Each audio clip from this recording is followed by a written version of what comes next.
Amém. Então, vamos lá. Eu queria que você pudesse me ajudar com toda a oração para nós conseguirmos trazer essa mensagem. Vamos lá. 2 Reis, capítulo 4. Aleluia. Glória a Deus.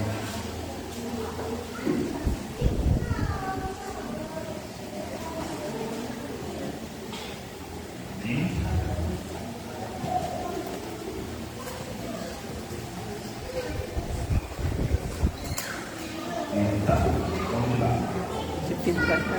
Certa mulher das mulheres dos filhos dos profetas clamou a Eliseu e disse: teu servo, meu marido, está morto, e tu sabes que o teu servo era temente ao Senhor. E veio o credor para tomar os meus 2 filhos por certo. Verso 2. E Eliseu lhe disse: o que te farei eu? Me declares o que tu tens em casa. E ela disse: a tua serva não tem nada em casa, a não ser uma botija de azeite. Ele lhe disse: vai e pede para ti vasilhas emprestadas de todos os teus vizinhos, vasilhas vazias, não pouca. Entra então sobre ti e teus filhos e fecha a porta e derrama azeite em todas aquelas vasilhas, e quando uma estiver cheia, ponha a parte. E se foi a mulher e fechou a porta sobre ela e seus filhos, e eles lhes trazia vasilha, e ela enchia as vasilhas de azeite. E quando as vasilhas estavam cheias, disse a um de seus filhos: traga-me ainda outra vasilha. E o filho respondeu: não há mais vasilha. Então cessou o azeite, e veio ela logo e contou isto ao homem de Deus, o qual lhe disse: vá e vende o azeite e paga aos teus credores, e tu e teus filhos vivam do resto. Amém? Senta, glorificando o nome do nosso Deus. Ele é digno de toda a glória e todo o louvor. Deus é digno de toda a honra, toda a glória e de todo o louvor. Meus irmãos, vamos lá. A Bíblia, ela mostra que havia 2 reis. Israel teve uma divisão após a morte de Davi, seu filho Salomão. Ele assentou o trono de Israel. Porém, Salomão não fazia bem aos olhos do Senhor. Então, Deus levantou um profeta, com profeta Aías. Esse profeta era uma capa que divide em 12 partes. Essas 10 partes ele apresenta para o jovem promissor da época por nome de Jeroboão. 2 capas apresenta para Salomão, dizendo: Deus vai rasgar o reino da tua mão. Porém, por amor a Davi, 2 tribos não será tirado de ti. O tempo passa, Salomão morre, seu filho por nome Roboão assume o trono de Israel. Quando Roboão assume o trono, o povo está esperando o discurso de Roboão, como seria o seu reinado. Roboão então pede alguns dias e vai pegar conselhos com os jovens da época. Porém, Israel tinha um pedido. Qual era o pedido de Israel? O pedido de Israel, da nação de Israel, era: tira o cargo pesado que seu pai colocou sobre nós. Porém, antes de Roboão, rei de Israel, responder, ele vai consultar os anciões. Os anciões olham para ele e dizem assim: rapaz, se você obedecer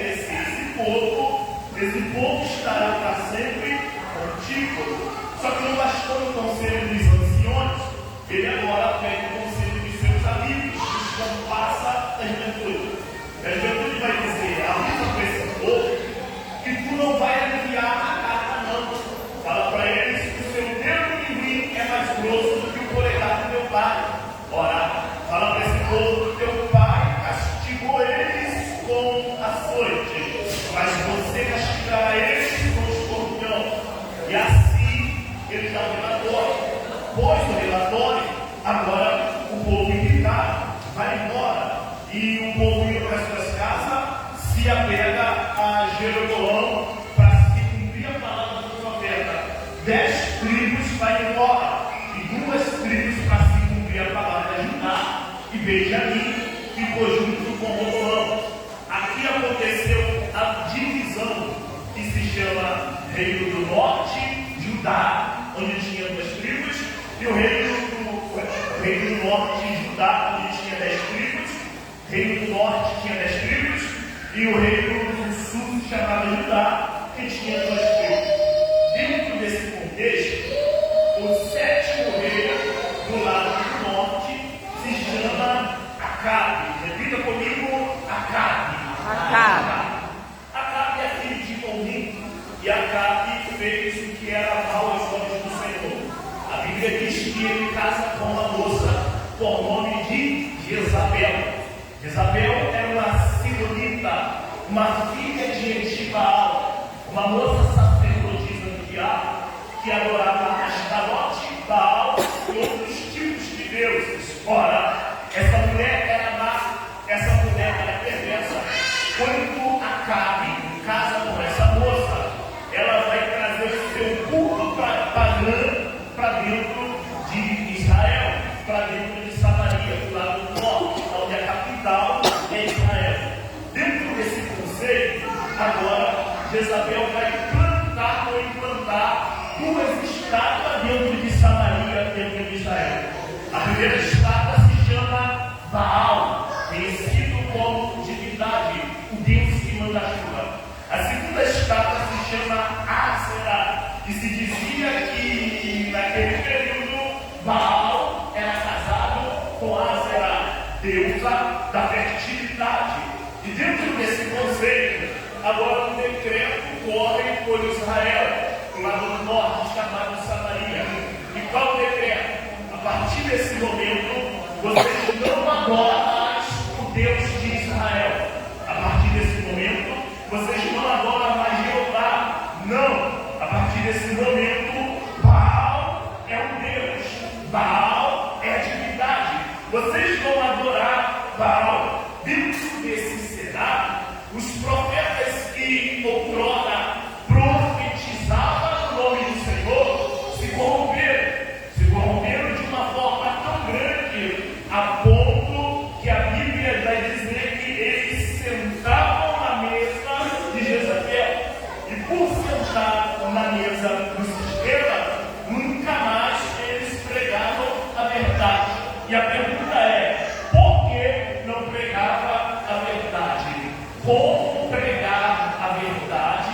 Segura, se senta na mesa e professa mentira. Como pregar contra o pecado? Se alimenta da mesa que professa engano. Os profetas entenderam: entre perder amor por rica, perder os presentes, perder as regalias, nós preferimos sentar na mesa do sistema. Existem algumas mesas que Deus não quer, que nem eu e que nem você acertamos. Para cá, existem algumas mesas que Deus não quer, que nem eu e nem você nos acertamos. Por quê? São mesas suicidas. Se sentar nessa mesa, nunca mais prega do mesmo jeito. Se sentar nessa mesa, nunca mais profetiza do mesmo jeito. E não tem mesas em casa de todo mundo, menos você. Tem mesas em casa de todo mundo, menos você. Não faça questão de estar em algumas mesas.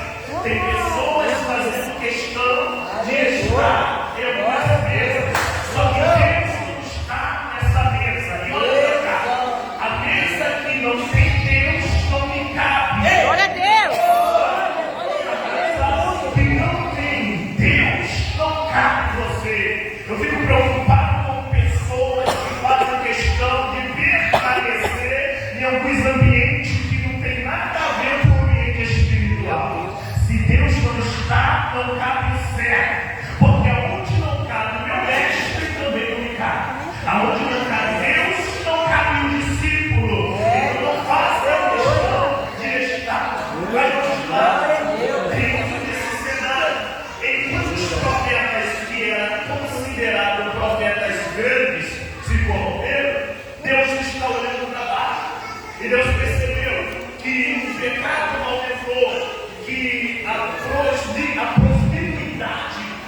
Então Deus está olhando para um lugar. Qual lugar? Um lugar chamado Tíspita. Repita comigo, Tíspita, ou Tespe. Que lugar é esse? Pastor José Mar? Tíspita ou Tispe, como quiser pronunciar, não cabe, não tem essa palavra no mapa, porque é um pequeno vilarejo, não cabe no mapa. Mas vocês perceberam que já que os grandes que eram para pregar se corrompeu, Deus vai levantar alguém que veio de lugar. Glória a Deus! Quem pega essa palavra? Aleluia! Deus vai levantar alguém que vem de lugar pequeno. Por quê? Porque o lugar não impede Deus de levantar profeta. Aleluia! Talvez tenha alguém aqui dizendo: eu não moro num barraco. Talvez tenha alguém dizendo: eu não posso ser usado porque é onde eu moro. Jesus está dizendo: o lugar que você mora não impede Deus de te usar. Porque quando Deus quer usar alguém, pouco importa a geografia. Meu Deus do céu. Então Deus está olhando para um lugar pequeno. Agora, o lugar é um pequeno vilarejo chamado Tíspita. Agora, a capital de Tíspita é Gileade. Gileade é a cidade conhecida como cidade do bálsamo. Percebeu? Que já que os grandes se corrompeu, Deus vai levantar alguém pequeno, que vem de lugar pequeno, mas alguém que traz o bálsamo de Deus. Glória a Deus! Porque Israel está espiritualmente enfermo. Então Deus está levantando alguém que o nome não aparece de início, alguém que sai de um lugar pequeno, mas alguém que por onde pisa é bálsamo. Glória a Deus! Alguém que por onde entra é bálsamo. E o que isso me chama a atenção? Que bálsamo serve para curar. Deus está dizendo: eu te levanto hoje como profeta. Aleluia! Para curar alguns lugares que espiritualmente já perdeu a graça, perdeu a presença, perdeu a intimidade. Então Elias é de um lugar pequeno, porém a capital é a cidade do bálsamo. Agora, o nome Elias significa Jeová é o Senhor. Vocês perceberam que enquanto o sistema está dizendo quem manda é Baal, a pronúncia do nome Elias já é uma resposta para um sistema corrompido. É por isso que você não pode se corromper. Qual é a primeira aplicação? Você é a resposta de Deus para um cenário de gente. Glória a Deus! Para um cenário de gente prostituída. Eu não estou pregando para qualquer um, não. Eu estou pregando para alguém que é uma flecha na mão do guerreiro. Eu estou pregando para alguém que Deus está dizendo: todo mundo pode se corromper, menos você. Aleluia! E diga assim para ele: todo mundo pode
provável para sustentar o profeta, porque quem obedece, Deus não deixa morrer no período de Cristo. Então, enquanto ele desobedece, ele vai para o Querite, a Bíblia vai dizer que os corpos pela manhã, os corpos à tarde, isso daqui é para quem está obedecendo, fique tranquilo. No momento da crise, quem está debaixo da palavra está comendo picanha. Não, você não entendeu. Glória a Deus. Você não entendeu, não. O que eles comem pão com carne de manhã e bebe da água do ribeiro. Pão com carne à tarde e bebe da água do ribeiro. A vida está boa do profeta.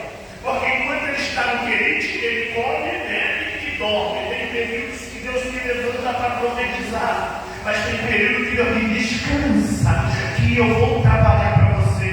Tem período que Deus faz onde você trabalhar. Mas tem período que Deus diz, enquanto você descansa, o céu vai trabalhar por mim e por você. Vamos lá. Irmãos, pega esse conexo aqui. Quando a igreja está sendo alimentada pelo corpo, pão e carne de manhã, pão e carne, minha menina Paula, à tarde. Só que enquanto Elias está comendo, é um período de crise. É um período de crise. Deus está alimentando o profeta. Havia vários profetas que tinham se corrompido, porém, havia ainda 7.000 profetas que o nome não aparecia, não era pregador famoso, ninguém conhecia. Não saía nos cartazes da vida, não saía nos outdoors da vida. Ninguém conhecia o nome, mas era alguém que estava dizendo: não vou me cobrar pelo sistema. Aleluia, glória a Deus. Só que esses 7.000 aqui, no período da crise, olha para cá que vamos criar um problema. Vamos criar um probleminha. Nesse período, se os corpos sustentam Elias, a pergunta é: quem alimenta esses profetas? Porque Elias está sendo alimentado. No período da crise, o povo traz pão e, quem aprendeu? Pão e xiste.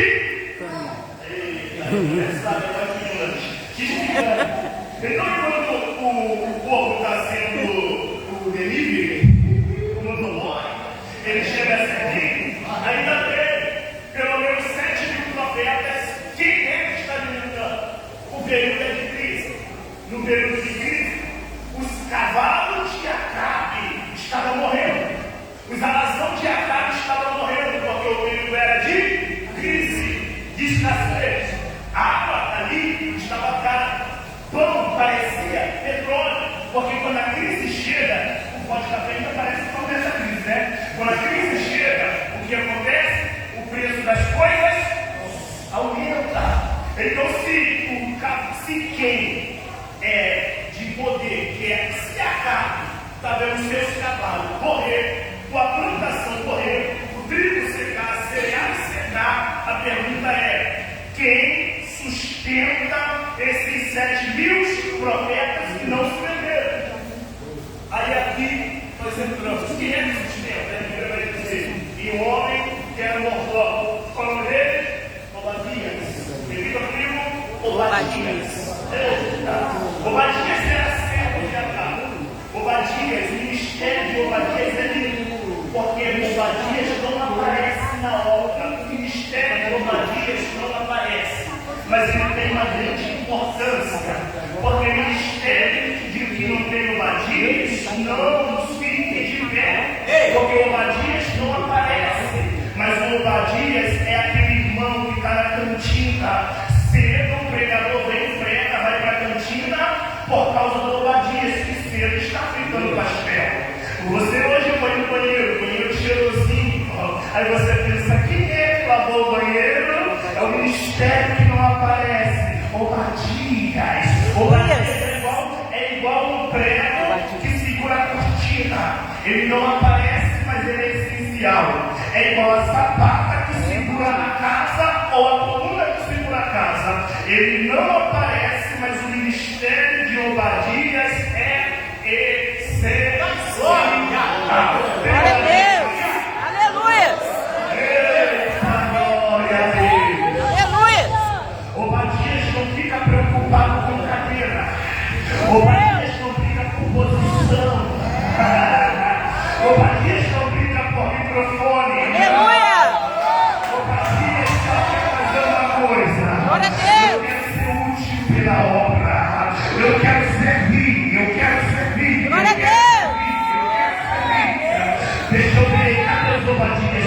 noite. Aleluia! Obadias Glória a nessa Deus! noite. Obadias, eu espero, pastor, dizer, está voltando. Glória a Deus! Pastor, precisa de alguma coisa lá. Aleluia! Jesus vai levantar uma geração de Obadias. Aleluia! Segunda característica do Obadias. O Obadias, ele vive no meio de corrupto, mas não se corrompe. Porque o Obadias é mordomo de Acabe. Ou seja, ele está no meio do sistema, mas ele sabe que eu sou diferente. Ou seja, dá para estar no meio do corrupto sem se corromper. Dá para estar no meio dos prostitutos sem se prostituir. Aleluia! Dá para estar no meio do tráfico sem traficar. Por quê? Porque o lugar não define nada de quem nós somos. Tem prova disso, sim. Lembra do Daniel? O Daniel estava dentro da Babilônia, mas a Babilônia não estava dentro do Daniel.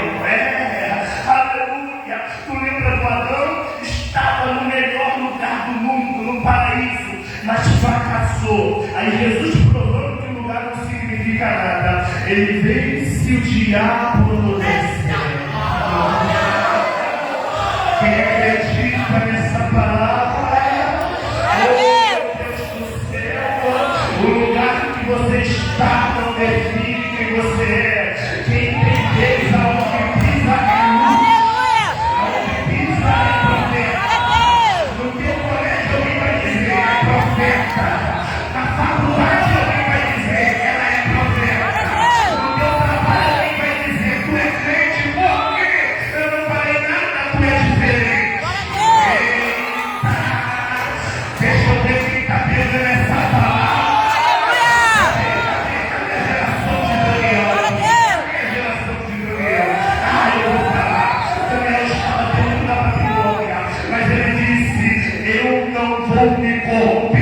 Aí o texto vai dizer, e Daniel colocou no seu coração com seus amigos em não se contaminar com os manjares do rei.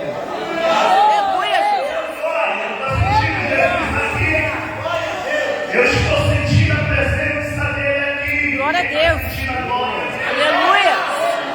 Aleluia!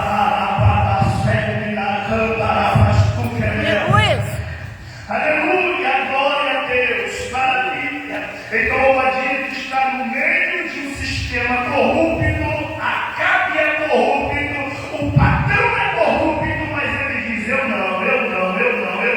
E o que ele faz? Ele é servo. Obadias vai pegar e vai alimentar, isso daqui é coisa de maluco, isso daqui é coisa de doido. Porque Obadias vai pegar e vai alimentar 100 profetas. Ele pega 50 numa caverna e ele alimenta com pão e com água.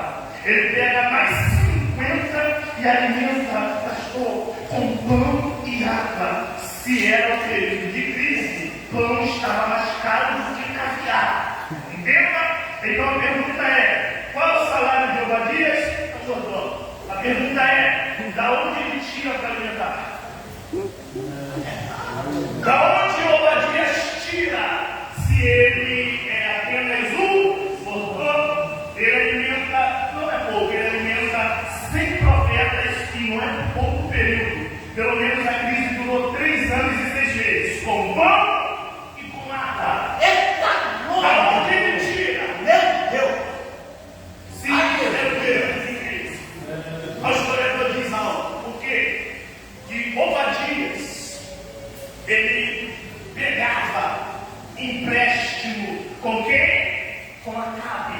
Sem Acabe saber, ele colocava o teu pescoço na guilhotina, sua vida em risco, para alimentar os homens de Deus. E olha para cá, talvez você olhe para o profeta e diz, eu estou gostando da palavra, mas às vezes para o profeta estar de pé, tem Obadias que ninguém sabe que está alimentando. Glória a Deus!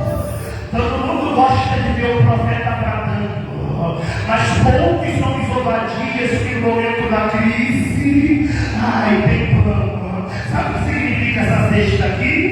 Isso aqui significa plano. Aleluia! Glória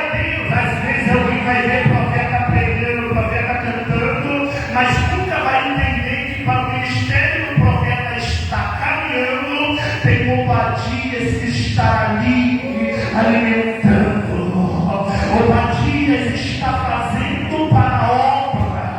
Porque Obadias entendeu que quem faz para o profeta faz para Deus. Glória a Deus. Obadias entendeu que aquele que recebe o profeta no galardão de um profeta, esse faz para Deus. Então, os profetas estão pregando porque tem Obadias cuidando da obra. Oh, meu Deus do céu, Obadias cuida. Se você não puder pregar, eu não sei pregar, limpa o banheiro, eu não sei limpar o banheiro, seja Obadias, alimenta o profeta. Não é culto de missão, não, mas eu vou entrar aqui nessa deixa. Já que tu não pode fazer missão, não é só quem vai, é quem investe também. Eu não posso ir para o campo, mas eu posso ser Obadias. Eu posso alimentar com pão, eu posso ser bênção, eu posso ser bênção. Vira para o crente que está do teu lado e diga para ele: se não puder ser o Elias pregando, fala, seja o Obadias investindo na vida de Elias. Glória a Deus. Se envolve, meu filho, faz alguma coisa. Você não pode ficar parado, você não pode ficar na obra reclamando, você não pode ficar na obra dando desculpa. Eu vou melhorar a revelação. Tem trabalho para todo mundo, tem espaço para todo mundo. Aqui quem quiser trabalhar, trabalha.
Aleluia. Vamos lá.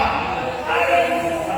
Glória a Deus. Obadias está alimentando. Como ele pega empréstimo com Jorão, pega empréstimo com a cara.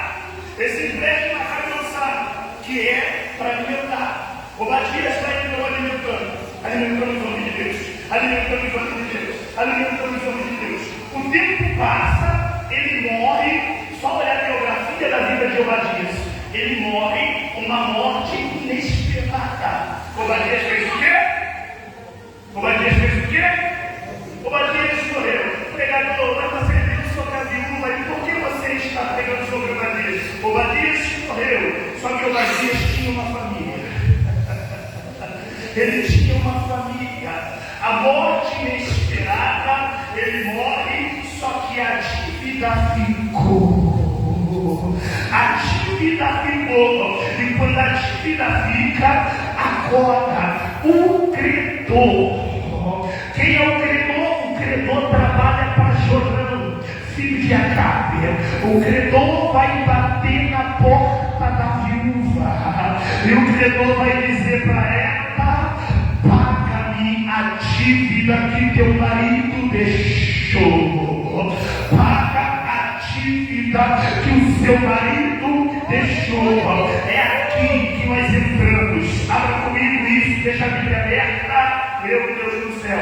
E certa mulher das mulheres dos filhos dos profetas. Pregador, Obadias era profeta? Obadias não profetizava, mas participou da escola de Elias de profeta.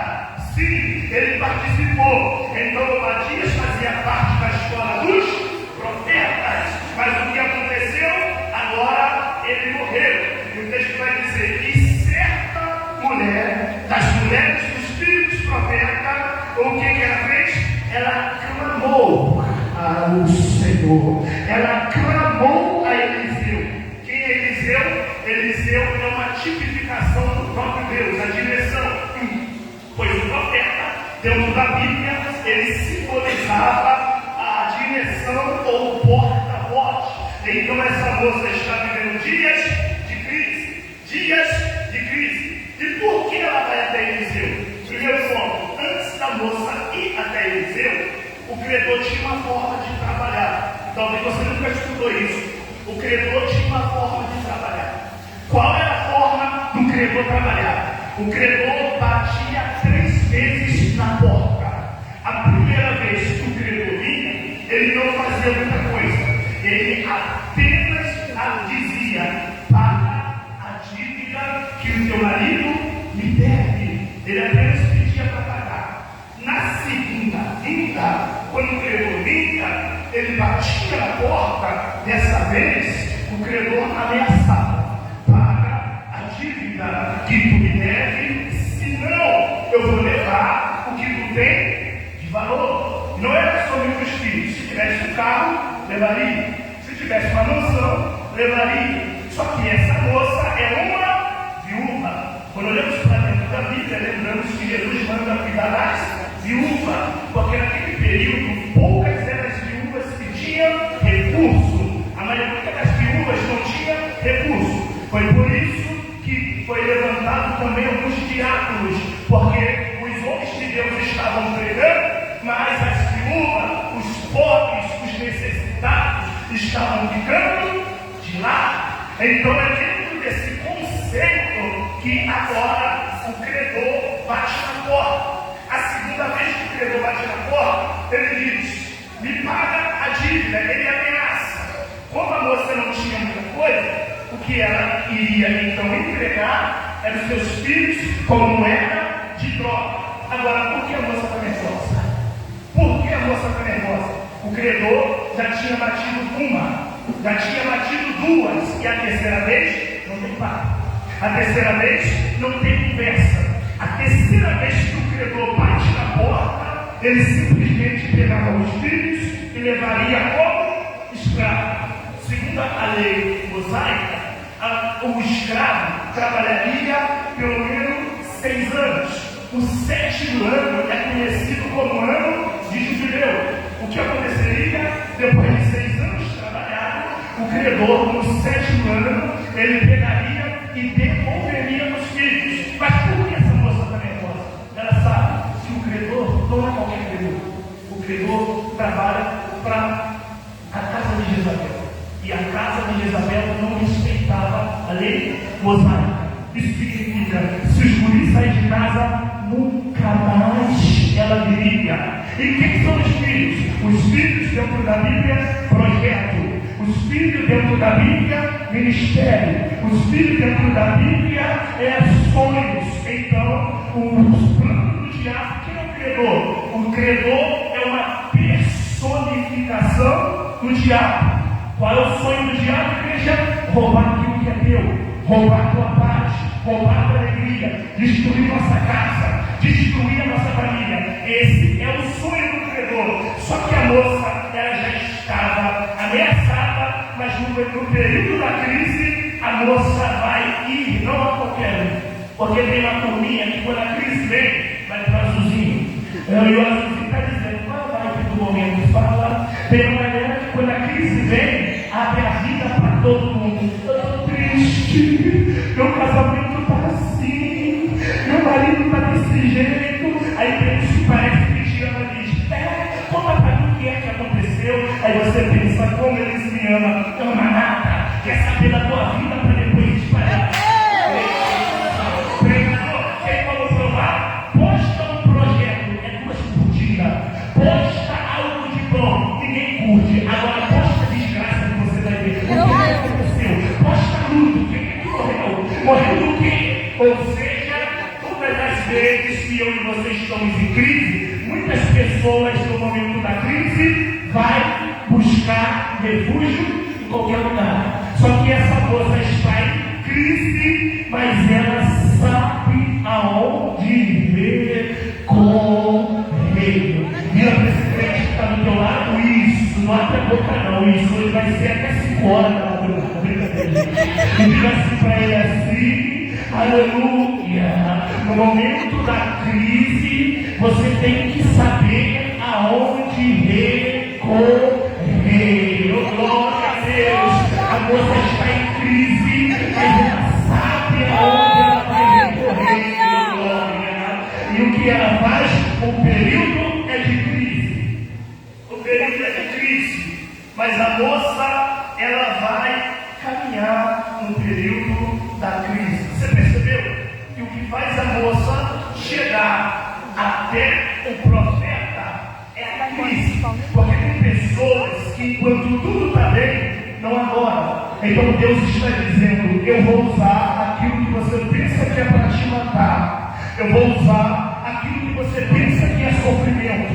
Eu vou usar aquilo que tu chama de decepção. Eu vou usar aquilo que tu chama de tragédia. Para quê? Olha para cá. Tem um propósito, até mesmo a dor que você está passando. Tem um propósito a traição. Tem um propósito a porta que se fechou. Tem um propósito a enfermidade que veio. Pregador, qual é o propósito da crise? Deus está usando a crise para fazer algumas pessoas se aproximar do profeta.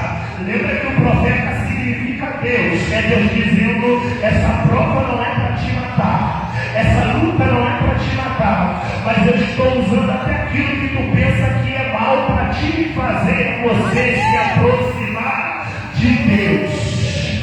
Isso, vira para o vizinho que está do teu lado aí e diga assim para ele, existe males que veio para o bem. Fala, existe males que veio para o bem. Eu sei que vai ser mensagem para alguém. Romanos capítulo de número 8, versículo de número 28. Todas as coisas cooperam para o bem daqueles que amam a Deus. Tem hora que Deus vai usar aquilo que eu chamo de tragédia. Até porque os meios que Deus vai usar para me aproximar dele é os meios que eu menos imagino. Meu Deus.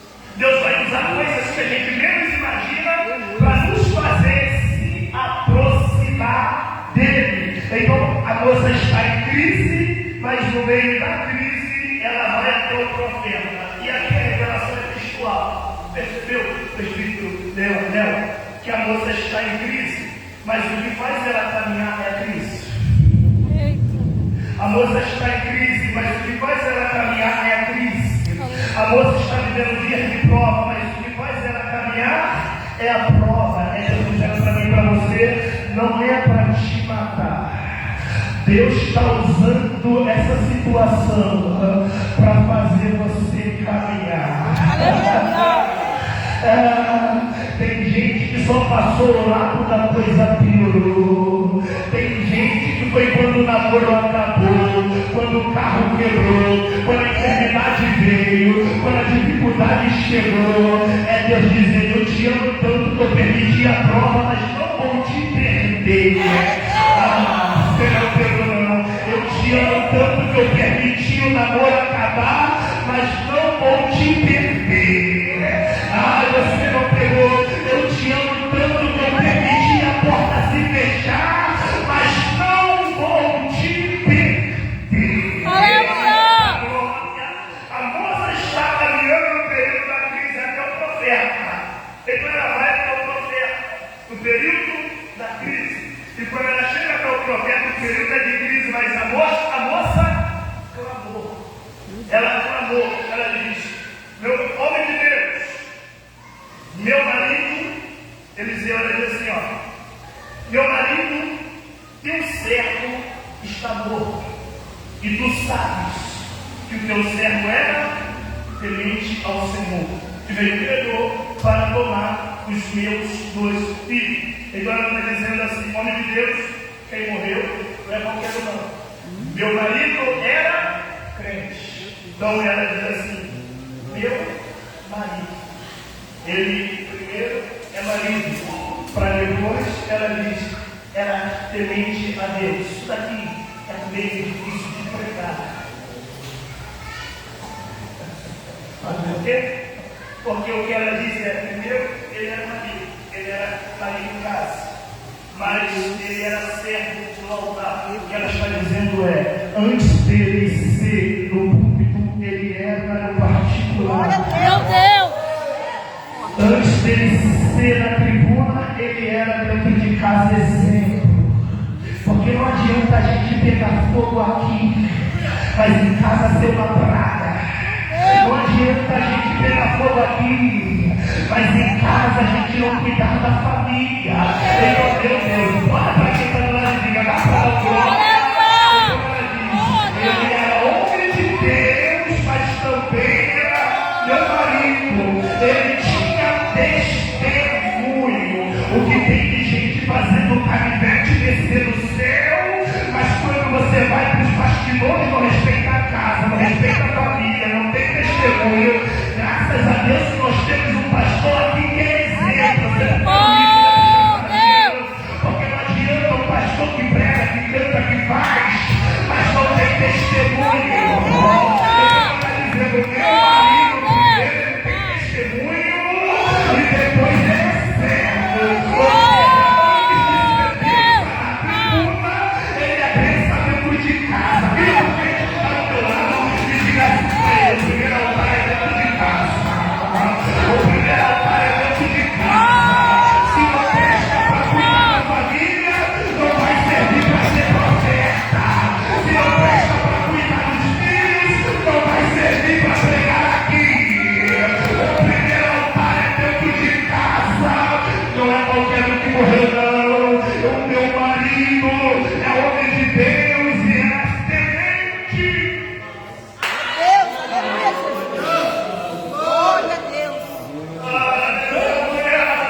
e era temente à obra.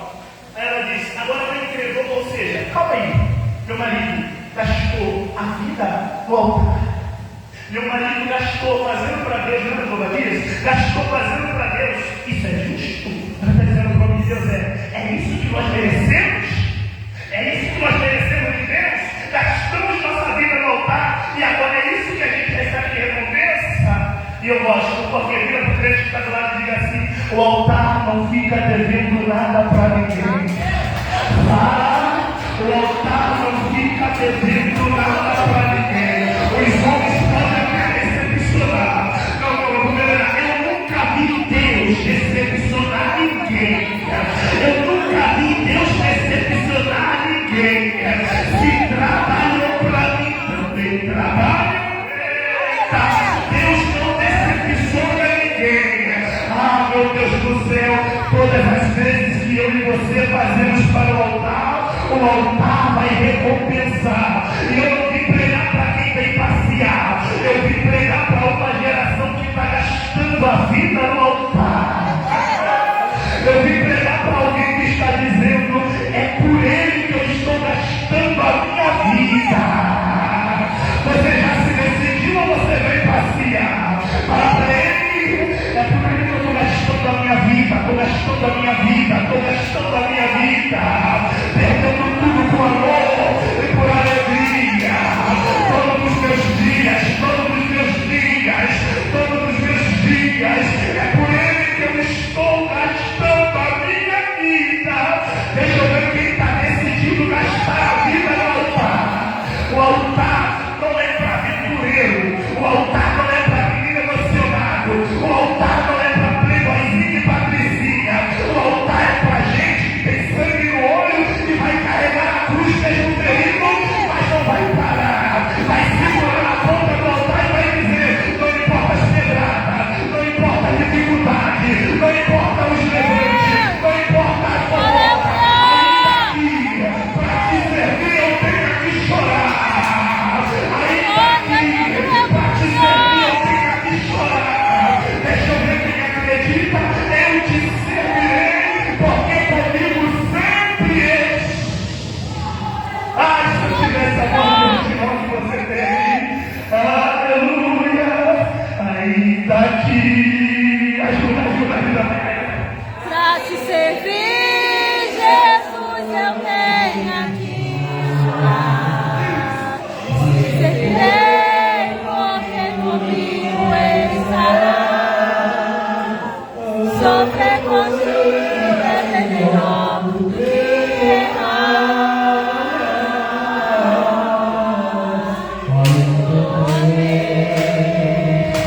Porque às vezes não consigo nem falar. Só lágrimas nos olhos sem olhar. Como sinal que tu estás neste lugar.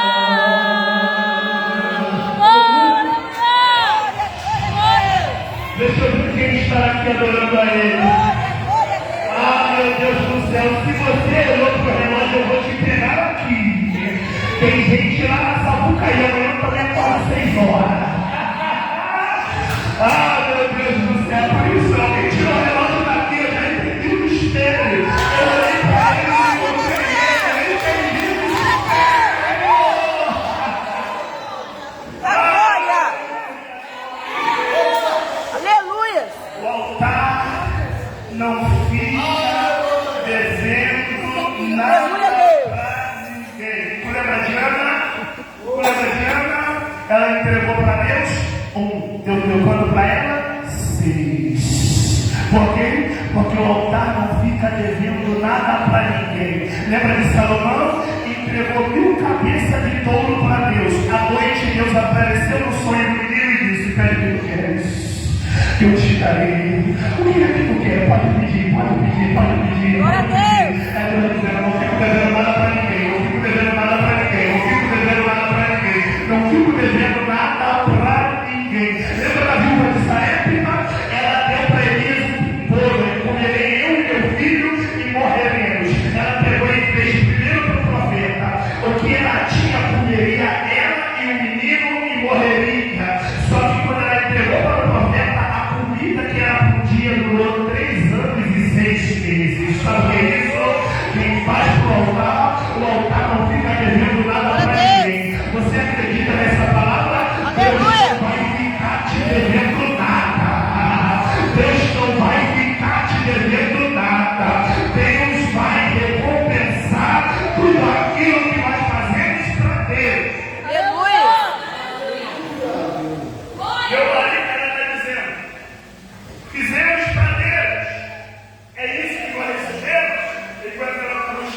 a problemática, ele diz: mulher, me declara o que é que tu tem em casa.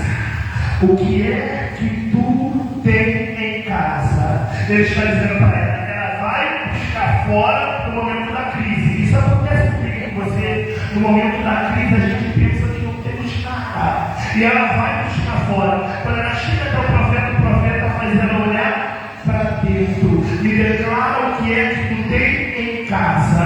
Só que ela está olhando para a crise e está dizendo: calma aí, a tua serva não tem nada. Olha para cá, eu imagino ela passando a mão no cabelo. A tua serva não tem nada. Ela esqueceu, porque a crise faz a gente esquecer que temos. Tu lembra de Adá? Adá estava chorando do lado da fonte. E por que ela estava chorando do lado da fonte? Porque a crise faz eu e você morrer do lado da bênção. Então ela está dizendo: a tua serva não tem nada. A não ser, ela lembrou, a não ser. Isso daqui prova que ela era casada com um profeta. A não ser, porque ela pensa que a crise levou tudo. Ela pensa que a crise levou tudo. Mas ela diz: a não ser uma botija. Essa botija era algo simbólico, como uma formatura, pastor. Algo simbólico. Cadê as manicures aqui? Quando você termina de fazer o curso, você termina de fazer a enfermagem, tem alguém que fez, você tem um diploma, termina a faculdade, tem um diploma. Na escola dos profetas, terminava o curso dos profetas, ganhava uma botija pequenininha, com um pouquinho só de azeite. Então ela pensa que não tem nada. Geralmente aquela botija estaria no lugar da casa onde não tinha muita visibilidade. Então ela diz: a tua serva não tem nada, a não ser uma botija com um pouquinho de azeite. A tua serva não tem nada. A crise levou quase tudo. A crise levou dinheiro. A crise leva a gente que chama de amigo, mas na hora da crise vai embora. A crise leva pessoas que nos abraçam. A crise leva dinheiro. A crise às vezes leva saúde. Só que tem porém, a crise levou quase tudo. Uma coisa a crise não pode levar. E o que é que a crise não levou? Azeite. E o que simboliza azeite? Presença. Aleluia! Glória! Aleluia! Eu estou pregando para a gente que sabe, a crise levou dinheiro, levou amizade, levou quase tudo, mas essa é a raiva do diabo, porque a crise levou quase tudo, menos a presença. Glória a Deus! A porta fechou, mas a presença ficou. Tem gente que na geladeira só tem sal e fubá, só tem água. No armário só tem sal e fubá, mas você ainda está de pé. Glória a Deus! Porque a crise pode levar quase tudo, menos a presença. E sabe qual é a raiva do diabo? A raiva do diabo é que nessa altura do campeonato, Deus está olhando para o vaso e está dizendo: ainda tem azeite. Deixa eu ver quem ainda tem azeite. Glória a Deus. Ainda tem azeite. Ainda tem presença. Bíblia vai dizer que se o homem perder dinheiro, perdeu alguma coisa. Que se o homem perder saúde, perdeu algo. Mas ele vai dizer: se o homem perder a presença, esse tudo perdeu. Olha para quem está do lado: eu estou encerrando. E diga assim para ele: pode perder dinheiro, pode perder amigo, pode perder contatinho, pode perder influência. Agora faz cara de profeta, aponta o dedo, olha na bola preta, na bola castanha e verde, nos olhos dele e diz: só não pode perder a presença. Só não pode perder a presença. Só não pode perder a presença. Só não pode perder a presença. Só não pode perder a presença.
o credor pode até ameaçar, mas enquanto tem azeite na casa, ele não entra. Porque o azeite é uma blindagem. Jesus está dizendo, você está blindado por ele. Enquanto tiver azeite na casa, o diabo pode até ameaçar, mas enquanto estiver blindagem, ele não entra, ele não entra, ele não entra. Glória a Deus. Ela vai, ele diz assim, vai, fecha a porta, vai, pega vasilhas emprestadas, vasilhas de todo mundo que é comunhão. Só que é muita gente comunhão, porque essa vasilha aqui, os vizinhos sabiam. Você sabia que tinha um caminho lá para alguém? Aí tem vizinho que diz assim, tá em casa não, não tá em casa não, tá todo mundo sabe, porque o vizinho é fofoqueiro.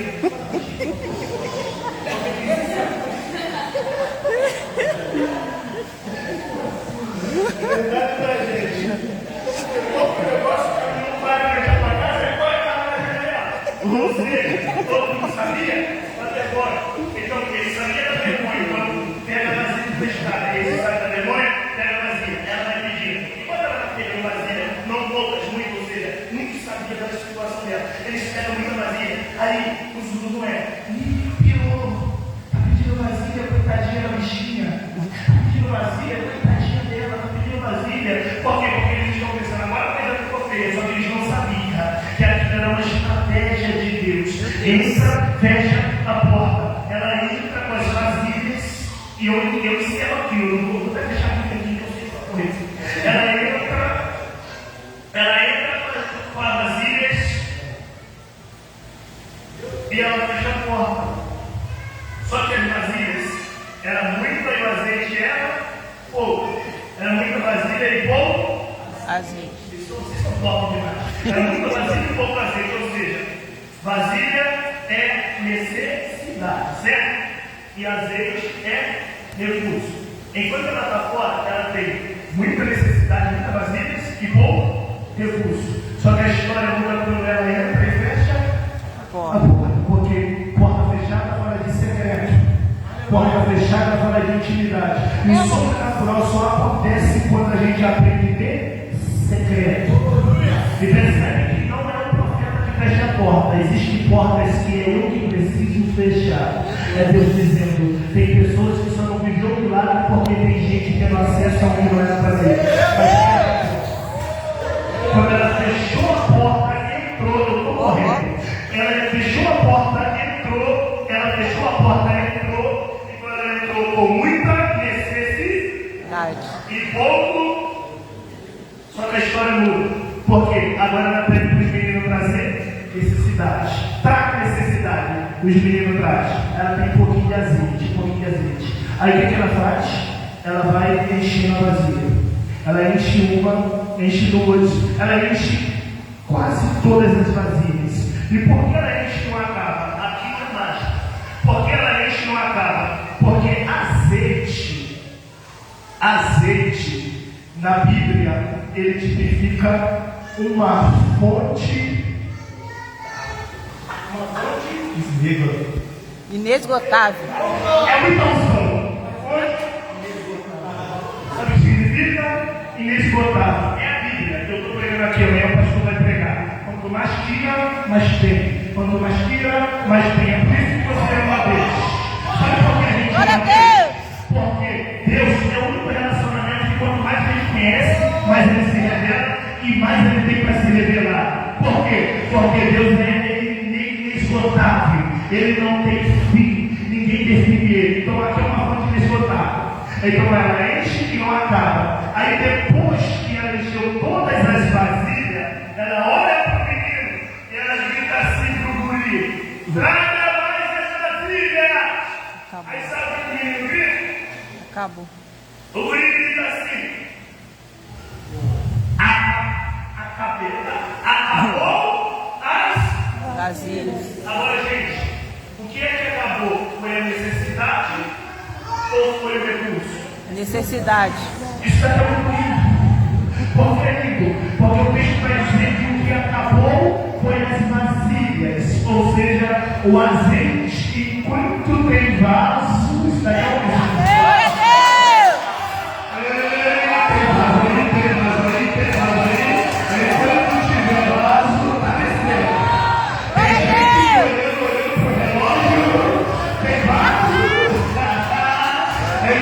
tiver vaso, tem azeite.